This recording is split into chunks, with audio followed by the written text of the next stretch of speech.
Robin. You're listening to Opie and Anthony. On the virus. Sirius XM. Don't hurt yourself.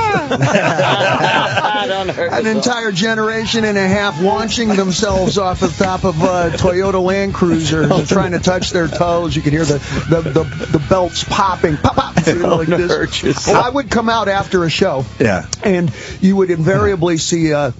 there would be a pickup truck festooned with beer cans. Every single space that you could get a vertical empty beer can on. In fact, vertical empty beer can, that sounds like a band at Coachella, doesn't it? And they would have it covered, and somebody would get on the bumper. There'd be 3 gals, 3 guys, and they'd launch themselves off the was that you, Jay? Did you ever try that? Oh, all the time. Jump off the bumper, and try and touch their toes, and somebody go, no, that's not how you do it. And clear off the hood, and you hear the beer cans, and you climb up and launch and land in a heap, much to the glee, of the derision and ridicule of the crowd, and somebody would do it from the top.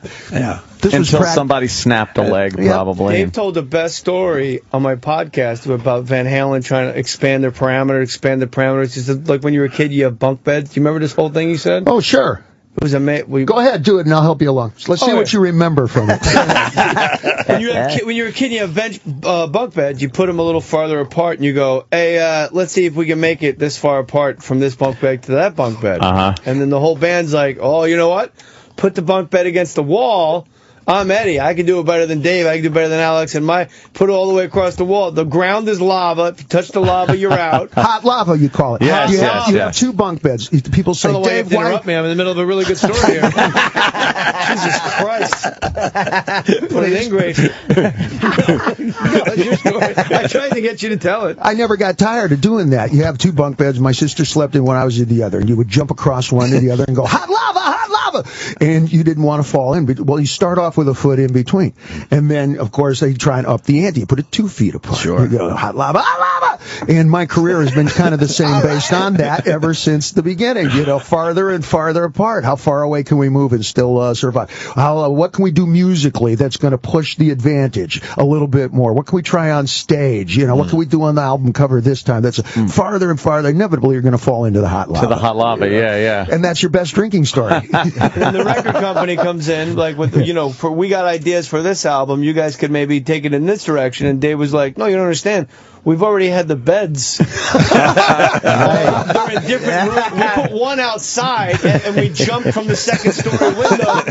So, Moog synthesizer. What the fuck are you talking about? We're already up to out the window, off the wall, against the board. It'd be really great if you guys could do a little more melody hooks. That'd be great. Some melody, some hooks. We ran into that routinely. It's like in the Doors movie where the guy goes, Herman's Hermits. Let me just say 2 words. Herman's Hermits. That's music.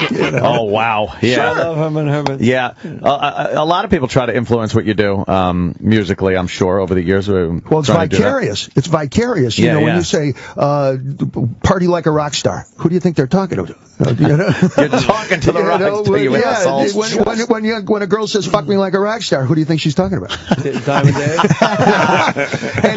Not Michael Anthony? Well, you could ask just about anybody in showbiz and otherwise, and politics, would you like to be Diamond Dave 1985 August? Go. And they'll answer, yeah, of course. Yeah. Are you kidding? I just realized when Dave was sitting here party like a rock star and all this, I realized just this moment, there are no bands that sound like Van Halen. There never has been a band. Like when you listen to Oasis, they sound like the Beatles. When you listen to the Black Crowes, they sound a little like Zeppelin. There's never been a band where you go, it's kind of a Van Halen riff. Who came close, you think, to sound like Van Halen? Well, there's a variety of bands who had old school roots. We're a 70s band. We enjoyed our success in the 80s. But if you look back in the Stones, and the Zeppelins, etc., that's a combination of different neighborhoods. You follow? There's some downtown, there's some jazz, there's some Latino mixed in there, and that's what made up Van Halen. There's no magic to it at all. We had to play a lot of different neighborhoods. You had to play a biker neighborhood. That's Born to Be Wild. You're going to play south of the Harbor Freeway. That's going to be Santana, Change Your Evil Ways, And surf, well, they wanted Aerosmith. And you mix all of that, learn to work everything in the kitchen, and no matter what you want, kid, pick a noodle, choose a sauce. We're good. Yeah, they learned like 100. That's a way of describing things, doesn't it? Oh, they had to learn like 100 covers just to go up and down. He told us last time. Just amazing. I wasn't here that time. And you flipped the page. So what kind of music is it? I don't know. I wrote half of every song, and I'm not sure what is Jamie's Crying? What's Dance the Night Away? What is Jump? These are like hybrid. Those are Van Halen songs. Yeah, but when you look under the hood, you go, wow, Italian viscous coupling, but these tires, they're kind of faintly from where another country, and you mix and match all that. That's what made all your favorite bands. Have you heard a band that has come close to sounding like you? Like you'll hear Jason, you hear bands that sound like Zeppelin. That's what I just asked. No, I know, but that's what And then I asked. Why am I yelling at you? I don't know. I'm paraphrasing you and quoting you and giving you full credit for it. Everyone around you. You're not. Okay.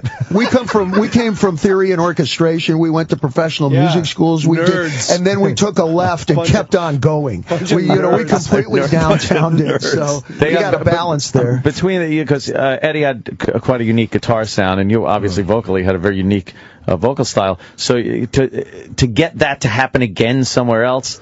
Well, you would have to play the 45-minute sets a night. You know? And I don't know where those clubs are. I know where there's occasional jam night. I know where there's a great comedy club tonight, Dave. It's Governors in Levittown. Governors. That's where I'm going to be. So you play the big rooms. I like to cobble them together 200 at a time. Let me ask you a question, though. Can you do what you do like in a Madison Square Garden? We've seen comics, humorists go into giant arenas. I want to ask you as professionals, can you really pull that off? Jimmy and I, absolutely. Yeah, but for me, like the whole 17,000 person thing would irritate me, so I'd prefer to do it with about 180, 200 people, which is my normal fucking sales. Yeah, just to kind of scatter them around the arena, let them enjoy the space. David Lee Roth. Can you play jazz in a giant place? I don't think so. No, I don't think so. There's too many levels. There's too many. You can't even. I think what we do is the best part, even for my kind of rock and roll with the brothers, is where you can see eyebrows and faces. Once you can't see eyebrows anymore, it starts to get impersonal. Just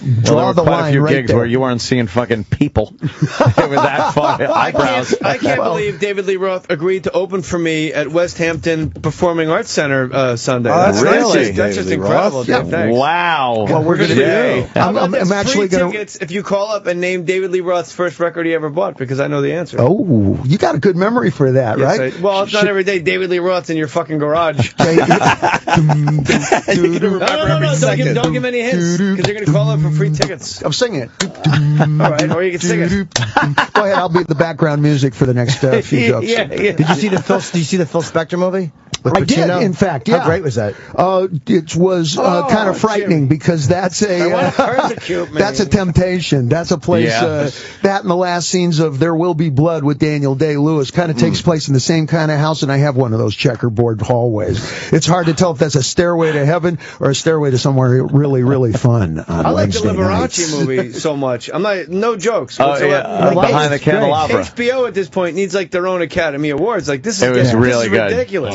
That was really goddamn good. Every show they have, like Game of Thrones and Girls and The Spectre. Are you happy? I failed if you're not happy, Scott. You know what? Everybody has been talking. Everybody's been talking about that particular show. Everybody has mentioned it. What, Game of Thrones? No. I love Game of Thrones. David's talking about Game of Thrones. What would you? No, he was talking about Liberace. No, he said that show. Didn't you say that show? No, I'm talking about the Liberace show. Everybody's mentioning that. But you're right. See, guys, is there not an Academy Awards for like what is like a Cable Ace Awards? Cable Ace. Golden Globes. Won a couple. Yeah, Dave Coulier. Well, the stuff is smarter. You know, the best comedy, you can turn the sound off and you can't tell if it's drama or comedy. Yeah. You follow? And you'll start to see that on the HBOs and the Showtimes and stuff. So maybe a lot of times this stuff is a little more Dave was with Tibetan mooks. Tibetan monks, and he was asking him questions about comedy. Like he's a fan. I told him deal with these Chinese. No, I was sitting with 12 Buddhist monks, the real deal. They got the shaved heads and the robes and everything. I said, gentlemen, I don't think there's any laughter in heaven. And you could hear a pin drop, you know. Right. And I was waiting, and just in case, they got upset, I was going to say, like Jewish heaven. But that's like Shakespeare or something, isn't it? There's no laughter until things go completely, really, really, really wrong, and then you got to laugh. Yeah. That's. I agree. Yeah, But you don't see. But you're right to a certain degree. It's like a lot of very religious people. You don't see like monks laughing. Like, well, why wouldn't you guys have a ball once in a while? Like, I've never seen Keanu Reeves laugh. Is he a monk? Might as well be. As much as he talks, as much as he actually speaks, he might as well be. Are you talking speaks in public or speaks in his flicks? Both. Now he's just doing these independent movies where he walks around in his greasy hair. Well, some folks maintain that the best acting, like how many syllables does Stallone use in his traditional flick? I've seen The Expendables, 5 times because it was the only English speaking in Japan. He goes, that's enough for me. Bill Murray, lost in translation, didn't say a damn word. Just looked at the camera and you saw how sad he was. He was great. I'm not kidding. I say with some mirth, but the best acting is the least amount of knees and elbows and syllables. Now you're paying attention to that guy, right? Yeah. Somebody like Eastwood, you're terrified by that. Well, that's still Stallone. But get off my lawn, you pan face. That's the best comedy It's all monosyllables. And you become, there's no flowery, there's no delivery system. It's just right there. You didn't see the Liberace movie yet? No, I haven't. You love it. I give it an A+. I think that he should win something for it. Matt Damon was amazing, too. Is there any room for improvement in that movie? No. None? I mean, the acting was tremendous. I would prefer a little more of the ass fucking. Who saw Matt Damon coming? We knew he was a good actor. He was happening and stuff he was doing with Affleck. And look at the two of them now. Boom! Yeah. The roles they're doing and the producing and the directing. And wham! I can't wait to the stuff from the next. I love that it's a big F you and thumbing your nose at Hollywood, because when they won their Oscar for Good Will Hunting or whatever it was, it was Good Will Hunting screenwriter, everybody's like, well, there's a sign of the apocalypse. These two guys won an Oscar. Turns out they're fucking great, Hollywood. He's such a good director, and Matt Damon's great. Is there finally an Academy Award for production, for producer yet? Oh, no. There's your answer. That's your money guy. Well, it's the money guy, but he's going to oversee, variety. I just made a 4-minute gangster flick. It's on the internet there. I did it with an all-Japanese cast and crew. We call it a spaghetti Eastern. Are you serious? Oh, yeah. Holy shit. What's the name of it? Yeah, let's watch it. You can find it on iTunes, the Roth, you can find it, Roth clip, Roth film clip, etc. And it's called the Roth cast, too. You got a great podcast. So we shot that. I started off with just a single storyline. I said, white guy walks into I don't know where, in Japan. There's 3 gangsters talking Japanese. They don't know he does. They're saying ugly things to him. He turns, and I use a single line from a kid's cartoon, Sailor Moon, that little girls dug in the 80s, and I use it as the death chit. I say, in the name of the sun and the moon and stars, I Christ you now, or I strike you now, and I shoot everybody in the room. I hired 40 cast and crew and folks from all lighting, film, camera, set design. They work on all the movies there, and I said, you fill in the rest. And it's a spaghetti Eastern. Oh, yeah. And we spent 6 months doing it, and they're the ones who said, okay, you got to have an old lady sitting over here. And when that happens, this music happens. And then you have the blood spatter of the title. Wait, we got to see this. So forth. What's the name of it? It's on our Facebook page right now, Opie and Anthony. Yeah, and can we find it on the inner tubes? What's it called? Why do we all look at MSNBC at the same time to find out what Dave's movie was? The whole room went, is that Morning Joe? Is that it? You could somebody dig it up, and then we'll just say the address. Whatever. No, he's coming in to get it for you. Okay. But you got to at least see your line. That's what a producer does. That's is you got to keep everybody moving north and motivating all the ideas, so that when somebody says, "Oh, what if you have this kind of music here? Oh, what if you put a horse in the background there?" That's what a producer is going to yay or nay after the director does. And there's some great producers out there without whom we wouldn't have great movies, yo. Bruckheimer, Simpson Bruckheimer team was great. Who did I sit behind once at a premiere? Erwin Winkler. Who I think produced Raging Bull. And, I guess producers don't get enough of the credit in the public, but they certainly do in Hollywood, though. Who put the team together? A lot of guys, where would the ball teams be if somebody wasn't there, collecting everybody and, putting them together? Have you found it? You know where we are? There you go. Tokyo Story? Yeah. E-Rock, can I see, please? You're not home watching TV. It's, don't mind the pay no mind list. Make it bigger, E-Rock, please. Is it your fucking iPad? I like the music. This is Kanishki. He's the most famous sumo wrestler ever. Nothing's better on radio than video. But that sound, that is very spaghetti western. That's a very spaghetti western sound. And I come walking into where everybody convenes. This is kind of like the 10th Street Baths. This is where everybody plays their cards. This is where all the gangsters hang out. It's like the Russians in whatever movie. Is this a place you go to, actually, or no? Dave's a regular. No. He's a regular there. The lady knows. You're here earlier than usual. She's in a million flicks. She said you're here earlier than usual, right? Is that what she said? I had no idea what I look like acting. Dave, you're looking badass. Yes. Everybody who thinks they can act, I thought, let's actually see what it looks like on film here, without me actually smiling once, and without being the Diamond Dave. I know. Are these guys well-known actors in Japan? That's the most famous sumo wrestler in history. Yeah, I've seen that guy before. Kanishiki. And, yes, I've seen that guy. Oh, you can Google him. Yeah. And, he's a friend from Tokyo. I keep waiting for Dave to look at the camera and go, Somebody posted, Humala Babala Zibala Bubala dead. And, now they're shit-talking you. I did my 4-minute gangster flick. Piece of cake, right? Yep. Wow, these guys are really talking the gangsters, shit you can tell from all the ink and everything. And you can see that this is full of clues. Like the full moon is registered behind my head, and there's a tattoo on it. It's the first scene of a movie we wrote. And the character that's in a... fuck off in Japanese, right? Yeah. I speak Japanese. And I play I'm reading it. an assassin. My character's name is Brother Teresa. Oh, and, that's interesting. Yeah. And the gangster's name, Big Kurashiki, his name is Peach. And this is just the first scene. I could only afford the first 4 minutes. So it looks great. It looks amazing. So this is kind of like if you want this to be made into a full film. This is like what Billy Bob did with the Sling Blade, right. You know? You should make it into a short. And Everybody who shot this works on all the movies all around Asia. They shoot all the Red Bull and the coffee ads and everything. Yeah. Most of these guys worked on Lost in Translation. And they've never had somebody actually set up a framework and say, go. As artist to artist, this doesn't have to sell anything. It doesn't have to attract any subscribers. It doesn't have to please any censors. Just as a team, all 40 of us, create this using this framework, and I'll sponsor it. I'll produce and pay for it. But it's well shot. Dave, you're the coolest guy I've took us ever... about 6 months to pull this together. Really? You should like start a band or something. You're just a cool, like you know what it is? What's the word? Frontman. You're like a frontman. And this is international now. It's just getting attention. This guy all drinking over. milk out of the carton. Obviously, he's a gangster. Oh, that's man. a tradition. That strawberry drink is a kind of a drink that's been drinking over there since the early 50s. You follow? Dave's got the and it's unexpected. Body on Diamond Dave. And the quote I'm about to give comes from a little kid's cartoon. It's the same as quoting Popeye before you pull the trigger, which they found horrifying and delightful in Japan. Yeah, so, if you're drinking his milk with a gun to his head. Yeah.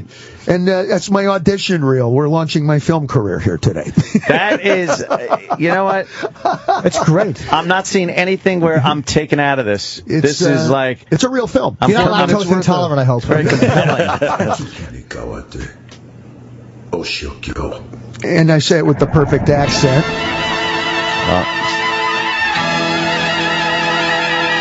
Whatever. And you have the obvious ending without hearing the gunshots. Right. And there the bodies are left in a red wipe. And then the walk-up with Japanese credits that nobody can read. Not Exactly. even me. That says... Is that a real tattoo? Yeah. I got that finished when... well, we're not quite finished, but that's the real deal. Wow. You got that on your back right now? I got about 150 hours in there of the real deal with the hand poking and everything. This entire back? Yeah. That is amazing. Holy shit. Oh, my God. That is take off your pants. amazing work. Wait, let me see that. Dave, that's amazing. Jesus Christ. And you had all that done in Japan? Yeah. And that's Riverside. Wow. hand poking and whatever. I know a guy. That's pretty goddamn cool, man. Diamond Dave in the house with the flip phone. I like that. Prepaid. I used it as Holy shit. like campfire.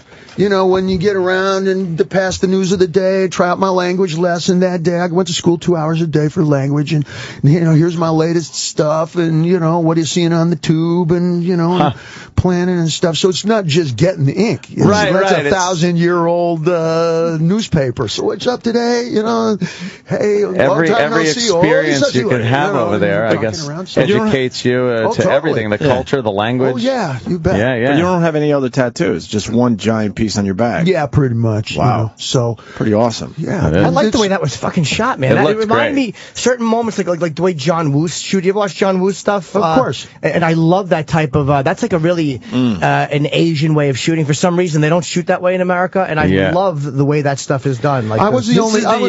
This is the follow-up to Dave's movie. It's a Chinese circus, a bear and a monkey on bikes. The bear eats the monkey. The bear eats the monkey, Jay. It's not very nice. No. I just. But it's a film crew that I was the only outsider gaijing face that was on there, and good time to motivate people. They had never had somebody say, "If you got a good idea, I'll pay for it." That's what a producer does.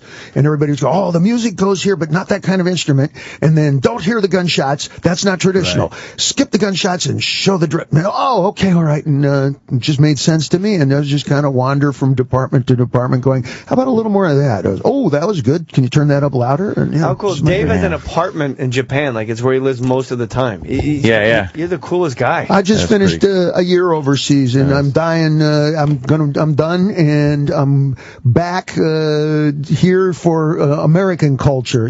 Pizza, Comedy Cellar, and striptease. Man. Are you guys going back on the road, or are you just hanging now? In about 3 days, I'm meeting the fellas in Nagoya, and we're doing the Japan tour. We got about 40,000 of our closest friends. And you just said you came back from there yesterday afternoon. Yeah. And now you're going back. Sure. Well, come on. For most folks, a 10 or 12-hour airplane flight, that's a little unforgiving. We do 10 and 12-hour bus rides every night out on the road, you follow? And people say, but you can walk around now. Nobody walks on a bus. You get out of the bunk, you fight your way like Das Boot up to where you always sit. Wait for the burrito to microwave and change the cable, and that's all you do. So, flying, on 12-hour flight to Japan, frankly, the food's a little better on the airplane.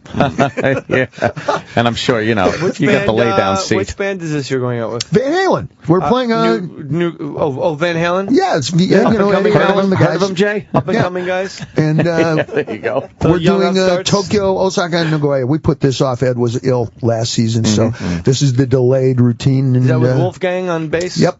That is. And they miss Michael Anthony, though, huh? Don't go there. Okay. Sorry. And people know you. Hey, I wasn't, I'm not asking you to throw I apologize. Wolf plays a great place, and he's got a great voice that's really coming along strong. As far as my old team, you're always going to have the original's going to be best. That's who I got 10,000 hours with. The 10,000 hour rule. None of us were really that good until we passed that 10,000 hour moment. Even Bobby Fischer, as a chess prodigy, had to do his 10 before he was able to really bring it to the Russians. But at least he ended his life with dignity. Jesus. How did he die? Bobby, he died. I think of cancer, but he's one of my favorite people ever. Really crazy. But he was just such a psychotic anti-Semite. But he was a Jew. He was a full-blood Jewish guy, his mother, father, and he went out. He 9/11. The fucking Jews! Like he was like that angry. You hear the phone call he made on 9/11? He started to sound like homeless or whatever. Yeah, but that type of genius comes with a price, and that's what it was. He was so brilliant. You'll never have to worry about that. Not at all. I like everyone. Do you play? Chess is its all. I took chess lessons from probably half a dozen different teachers, and you know what?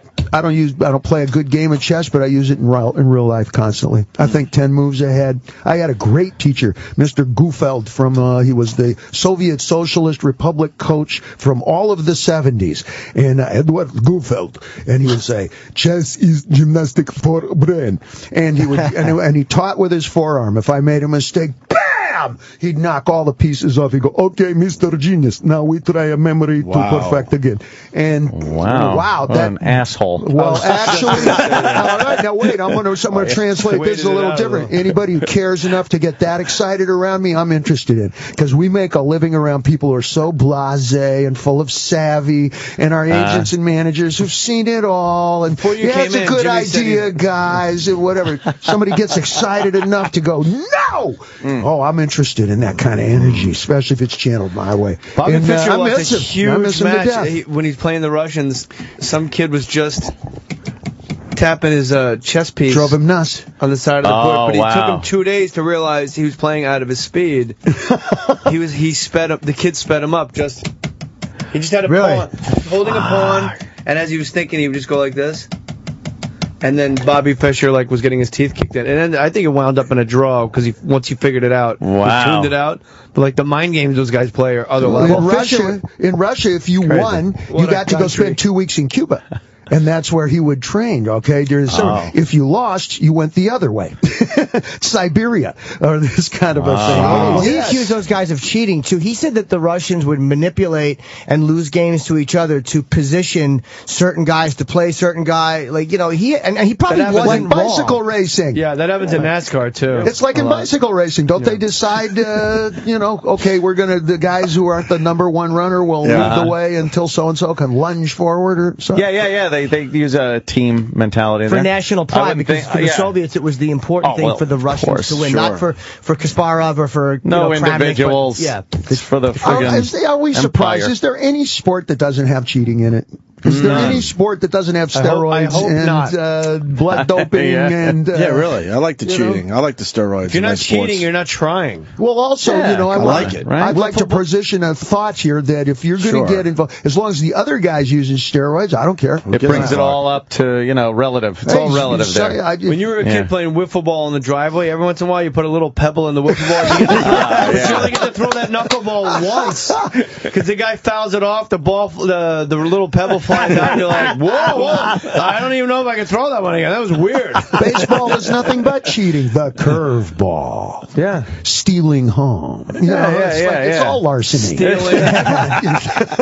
Yeah, that's right. I mean, there's a play in baseball called stealing. Yeah. Somebody wrote once that the first time monkeys really exhibited human-like intelligence is when one lied to the other and tricked them for the first time. Really? Oh, that was the big break point in human intellect. Monkeys developed from that point. First time a monkey lied to the other and tricked them intentionally, they said, okay, now we can see humans happening. This can happen. I know it was a couple, and the male monkey slid back and he pulled the condom off and then put his dick back in. She had no idea. You said, no, honey, that is your impression on a pillow. And then the female monkey said, it's your monkey. And it's monkey time. Yes, my man. First record he ever bought. Monkey time. Major Lance, right? Okay. Major Lance, the monkey time. Can we play that, E-Rock? We got that? I had a guy tweet me after he listened to you on my podcast. Monkey time, Major Lance. He went to Baskin Robbins with his kids minutes after finishing the podcast, and that was playing. And he said he wanted to look at everybody. I just David Lee across town whenever you're ready. This has roots. You'll hear Bruce Springsteen in the song. If you play the song, you'll go, oh, Springsteen has his feet both planted in that kind of music. No kidding. There's a place right across town whenever you're ready. Boom. I can keep going. Keep going. Like David Lee Roth singing in our studio. Monkey time. This is monkey time.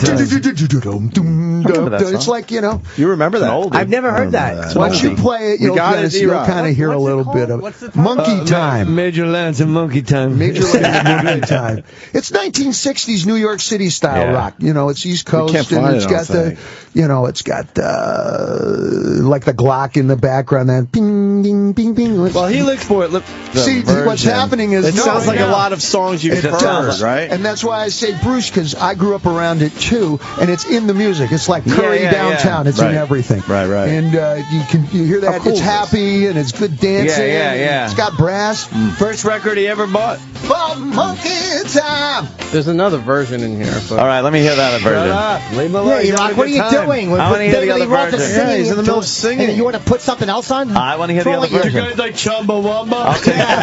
I'll take full responsibility. Happy birthday Somebody with a syllable name. Kajagugu. Too shy. 100 haircuts. How shy to hide. Haircut 100. He also had another song that was when you've seen songs where you got 12-year-old guys walking down the tracks singing purple bikini, polka dot bikini and stuff. These songs were, to me, that way. You would learn where the part is you sing to each other and so forth. And Major Lance, 1961, that was the first single that I got. I had to rake the lawn for almost 5 days in a row, and that's how I earned the cash for it. And I went and bought it. By the single? It was $1.05. 45. Did you listen to it more than once in a row? I listened to it 7,000 times in a row. And now, if somebody says to me, Dave, can you give me any advice as a new young artist, musician, painter, drummer? Absolutely. At any given time, have a song. that you're listening to over and over again, like 30 times a day. There's something like this that's feel good, whatever, and you'll get tired of it in 3 weeks. Replace it with another song. When you get to my age, you put that song on, you go right back. Oh man, this is when I was on Opie and Anthony. This is when I was, and Jay was there, and I was wearing that T-shirt, you know, and like that was my favorite T-shirt. Where did that go? How can you lose that T-shirt? And you will go right back. And I have dozens and dozens and dozens of songs like that. And I carry the song. It's in the deck down below. It doesn't have to be any kind of certain song. It can be pop, can be dance, groove, country, blues, old, new, and just listen to that one song over and over. And you put it in, you go, oh, that was the summer in Tokyo. Oh! And you go right back. No movie, no book, no play can take you like that. You follow? Yeah, only music can do that. When you hear a song, sometimes there's a visceral feeling. Yeah. Not only a memory, it's like you get a weird feeling like you did when you were there. Completely reliving that time. And if you're doing it during the summer, like the summer coming up, like I dig the humidity and the heat, you know, and you can feel their skin starts to do like that, you know. It's like when somebody goes, how about some pizza? And your mouth starts to water. It's just that whatever that response is kicks in. And when I hear that song, Major Lance, I know exactly, that skateboard we built. And yeah, we had to make it out of roller skates. You had to saw a roller skate in half and use the clay wheels, and you had to use 2 halves of the roller skate on a piece of 4x4, and that's what Major Lance is to me. That's Let me ask you Marty McFly. Can I ask you a Van Halen question? Sure. I'm of course my favorite band. When you guys do like Intruder and do any instrumental like that, it seems incongruous to the whole album. Like when you have just these monster songs, and then it's only like a minute and a half of just an instrumental. I think the casual fan goes, why'd they stick that in there? It's weird. Is it music that just there aren't words to yet? And you go, well, fuck it, we're not even going to try doing the words. Apparently it's an instrumental, and it must go on Diver Down. It's too good to leave out. A lot of it comes from the club days. It's a good point, Jay. A lot of it comes from the club days when we would have to play 5 45-minute sets. We learned about that from reading about the Beatles and the Stones and every good rock band who ever played. So you learned to stretch. Oh, yeah, exactly. And you would understand that. The first solo would be just like the record. The second solo would be an Eddie solo, and then you would have to have intros to do a lot like what we do here. You know, hey, don't forget we're going to be here tomorrow night. If you had a great time, tell a friend. If you've had a shitty time, tell an enemy, because we're still going to be back here tomorrow. And the ladies' dance contest on Wednesday. Don't forget that. And I'd be doing my stuff, and you'd need to have something going on. You know, set up a groove. Al, hit a groove, and the guys would play along, and it starts to become actually part of the music. It's not just an add-on. You follow? And we got so used to doing that for, well, you know, like the middle part of You Really Got Me, you know, you're making the noises and carrying on, and it's Intruder, certainly, but like Cathedral is like a completely different sound entirely. It's almost Radiohead-ish before its time. Well, we had a mix and match taste in music. We weren't just one neighborhood, I call it. Heavy metal is one neighborhood. You know, we were thunder funk. We were also playing songs like Kool and the Gang and Get Down Tonight and stuff in the beer bars, and learn how to work the vocals, because we didn't have keyboards and so forth. So you would mix ZZ Top with you know, Ohio Players in the same set, you know, and have to go from one song to the other without giving a break, because you don't want to clear the dance floor and piss off the guy at the bar, because then his beer sales dwindle. Not to be a dog with a chew toy here, but are there songs with lyrics that are on the cutting room floor that you go, well, maybe we should have put that in instead of Cathedral? Most of those songs are on this most recent album, Different Kind of Truth. We had a group of tunes that didn't get quite fleshed out, and especially lyrical. I'll be the first one to say, you know, it's your fault, Dave. It is my fault. Slowing everything down. Well, you know, when you first start off like anything else, it's all devils and fire, and you know, let's sleep with another day. Let's sleep with 2 now. Hey, let's get those bunk beds apart. How about 3? Hot lava. Yes. And then you start to figure out the 6 or 8 bad habits you're really good at, and then you focus lyrically. You mature. Finally. Well done, sir. Yeah. He's fucking like rocks. a good bottle of scotch, you know. I like it to be at least 18. It's fine if it looks 12. I don't care. This sounds like Anthony. It's got to be 18 or more. We got to take a break because we got a lot of live reads today, David Lee Roth. Please, you're sticking around, right? Sure. All right, good. Yeah. And we just been informed. Did we say it on the air? Doc Gooden's coming in today. At like 9:30 or 9:40. Yeah, he's going to step in. He's downstairs already. Fuck. Okay, good. Let's pee and then we'll do a break. Who's Doc Gooden? I don't know. Some guy. What's he a doctor of? Jay Mohr, governors tonight and tomorrow. Doctor of high heat. Doc Gooden gonna be coming into the room talking about baseball. Let me tell you something, Anthony. Doc Gooden, you tell me that when they were up 3 games tonight, they gave it away. I can't believe it. He's in the ring. Tell him, Fred. The Virus. Sirius XM. This is the Opie and Anthony Show.